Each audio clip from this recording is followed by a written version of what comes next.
اس کی فوج تو بہت دنیا کی سب سے طاقتور فوج تھی، لیکن جب وہ معاشی طور پہ جب وہ نیچے گیا تو آخر میں فوج نہ بچا سکی اس سوویت یونین کو ٹوٹنے سے. تو ہم سب کو یہ خطرہ ہے، اور ہمارے نیشنل سیکیورٹی کے ادارے جس میں فوج بہت بڑا اس کا ایک کمپوننٹ ہے، ان سب کو آج سوچنا چاہیے کہ آج ہم کھڑے کدھر ہیں. اور میں اپنی عدلیہ کو، کیونکہ ہماری عدلیہ کا بھی ایک بہت بڑا رول ہے اس ملک کے اندر، ان کو اپنا رول پلے کرنا چاہیے، کیونکہ اگر وہ بھی ان کو بھی ان کی جو اللہ نے ان کو جس مقام پہ ہمارے ججز کو بٹھایا ہوا ہے تو وہ جواب دے تو وہ بھی ہوں گے کہ خدا نہ خواستہ اگر یہ ملک اور اسی تیزی سے نیچے چلا گیا.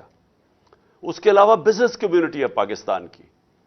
مجھے ابھی تک حیرت ہے کہ بزنس کمیونٹی کیوں نہیں آواز بلند کر رہی، کہ بزنس کمیونٹی کو نہیں نظر آ رہا کہ ملک کدھر جا رہا ہے. سب سے زیادہ متاثر تو پاکستان کا انڈسٹریلسٹ ہے، پاکستان کا اسمال اور میڈیم انڈسٹری ہے جو بالکل ہی کرش ہوتی جا رہی ہے. آج پاکستان کا ایکسپورٹر ہے، ہماری ایکسپورٹس گر رہی ہیں. وہ بھی پوچھیں کہ پاکستان سے جو باہر پاکستانی بیٹھا ہے وہ کیوں نہیں ریمیٹنسز بھیج رہا. ہمارے دور میں پاکستان کی تاریخ کی ریکارڈ ریمیٹنسز ہوئی تھی.